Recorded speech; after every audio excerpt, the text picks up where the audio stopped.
அனைவருக்கும் வணக்கம்.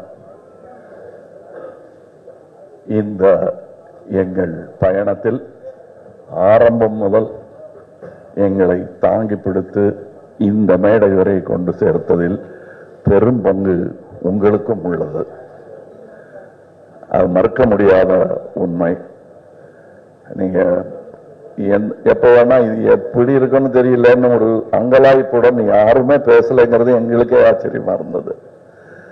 வழக்கமா அது பார்ப்போம் வரட்டும் அப்படின்றது. அதுக்கு முன்னாடி நீங்களே அதை உங்கள் எதிர்பார்ப்பை உங்கள் கண்களின் மூலம் காட்டுகிறீர்கள் எங்களுக்கு. எனக்கு என்னுடைய யூனிட்டை பார்க்கும்போது முகதாட்சியம் கருதி நல்லா இல்லைங்கிறத நல்லா இல்லைன்னு சொல்ல மாட்டாங்க, நல்லா இருக்குங்கிறத கை தியேட்டர் ரசிகர் மாதிரி கை தட்டி விசில் இல்லாம அடிக்க முடியும். அதனால இது நல்லா இருக்கு சார் அப்படின்னு சொல்லிட்டு போயிடுவாங்க. கொஞ்சம் அழுத்தி தான் வாசிப்பாங்க. ஆனால் நான் அவங்க கண்ணை பார்த்துக்கிட்டே இருப்பேன். ஏன்னா அவங்க எல்லாருமே சீசன்டு பீப்புள். இதுல இங்க வந்து கத்துக்கலாம்னு வந்தோம் சாருங்கிறவங்க யாருமே கிடையாது. கத்துக்கிட்டு வந்தவங்க தான். டெக்னீஷியன்ஸா இருக்கட்டும், நடிகர்களா இருக்கட்டும், அவங்க கூட வேலை செய்யும் போது அவங்க முகத்துல பார்க்கிற சந்தோஷத்தை அது அப்படியே ஒரு பெரும் தொற்று, அது யூனிட்டுக்கே தொற்றிக்குச்சு. அதை உங்களுக்கும் வழங்க வேண்டும் என்பதுதான் எங்கள் ஆசை. எங்களுக்கு வேற பெரிய பெருமைகள் இப்படி பண்ணிருக்கோம் அப்படி பண்ணிருக்கோம் பேசுறதை விட ஒரு க்ளோஸ் அப், அது சிம்பு சார் தான் இருக்கட்டும், இல்ல ஒரு சின்ன பையன் தான் இருக்கட்டும், அது எடுக்கிறதுக்கு ஒரு 50 பேர் வேலை செய்வாங்க. திரை பூரா ஒரு முகம் தான் இருக்கும். அது அப்படி அதுக்கே அப்படின்னா இதுல நீங்க பாருங்க, காரை புரட்டி போட்டு தமிழ் சினிமாவையும் புரட்டி போடணுங்கிறது தான் எங்களுக்கு ரொம்ப நாள் ஆசை. அதை செய்ய முயற்சி பண்ணிட்டே இருக்கோம். எல்லா நேரமும் தூக்க முடியாது, யாராவது உதவிக்கு வேணும். புரட்டி போடுறதுங்க பெரிய விஷயம். கொஞ்சமாவது நகர்த்தலாம் நாங்கள் விரும்பும் திசை நோக்கி அப்படின்றதுல இதுல எங்களுக்கு கிடைச்ச படை வீரர்கள் நிறைந்த படை. அதுவும் பிஹைண்ட் த சீன்ஸ்ல நீங்க பார்த்தது ஒரு கிளிம்ஸ் தான்.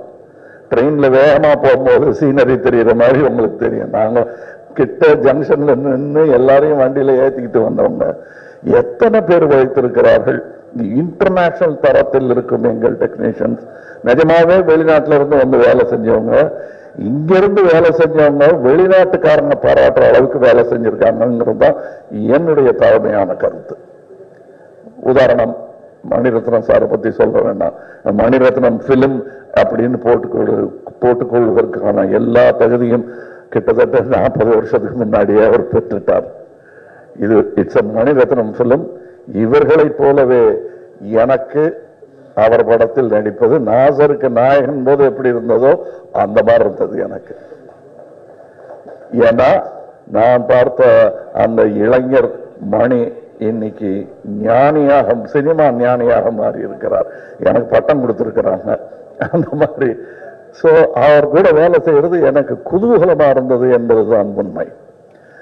அது எல்லாருக்கும் தெரியும், படம் பார்க்கும்போது தெரியும். அந்த எங்க செட்ல இருந்து எங்களை பார்த்தவங்களுக்கும் புரியும். இதுல இருக்கிற டெக்னீஷியன்ஸ், எடிட்டர் ஒரு ட்ரெய்லர்லயே தூக்கிட்டாங்க மணியும் அப்புறம் சேர்ந்து.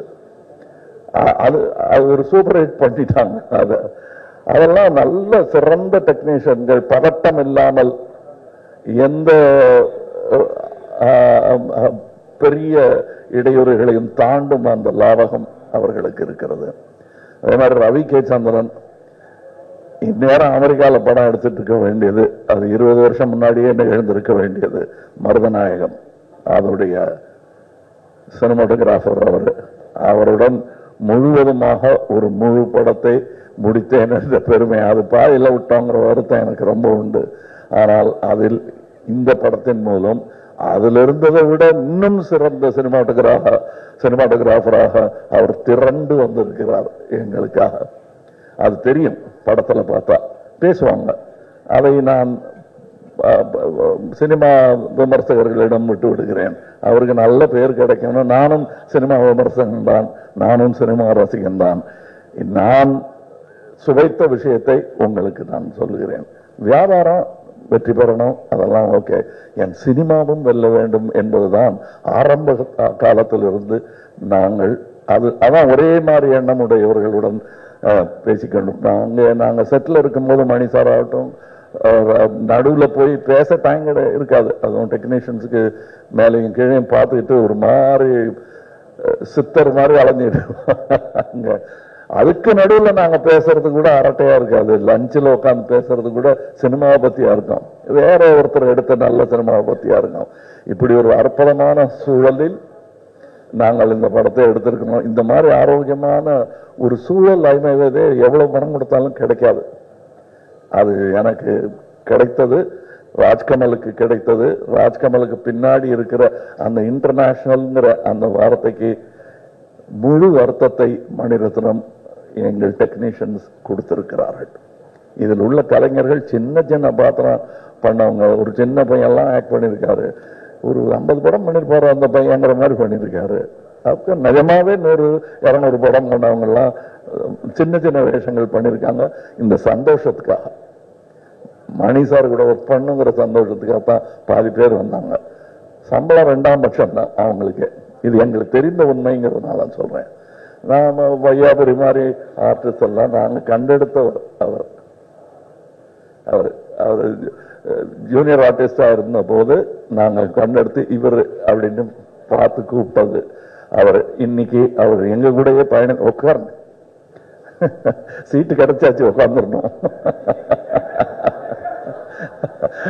அது ரொம்ப கஷ்டம். அந்த நிலையில இருந்து வந்த அவருக்கு தான் தெரியும். இன்னைக்கு இங்க ஜோஜோ இல்ல, இப்ப இந்த முன் வரிசையில் அமர்ந்திருக்கிற எல்லாருமே என் நண்பர்கள் தான். அவங்களுக்கு இந்த வாய்ப்பு கிடைச்சது எனக்கு பெருமையா இருக்கு. நீங்க படம் பார்த்துட்டு இவங்க எல்லாம் பத்தி நான் பேசுறேன். ஏன்னா இப்ப பேசும்போது அவர்கள் பேரை மட்டுமே குறிப்பிட வேண்டி வரும். அவர்கள் திறமையையும் பத்தி பேசுவதற்கு இன்னொரு விழா நடக்கத்தான் போகிறது என்று எனக்கு தோன்றுகிறது. அந்த விழாவில் உங்களிடம் பேசுகிறேன். மற்றபடி எனக்கு உறுதுணையாக இருந்த தமிழ்நாட்டிற்கே நன்றி சொல்ல வேண்டும். நான் மேடையில் பேசும்போது உயிரே உறவே தமிழே என்று சொன்னதற்கான அர்த்தத்தையும் நான் முழுமையாக உணர்கிறேன். நன்றி, வணக்கம்.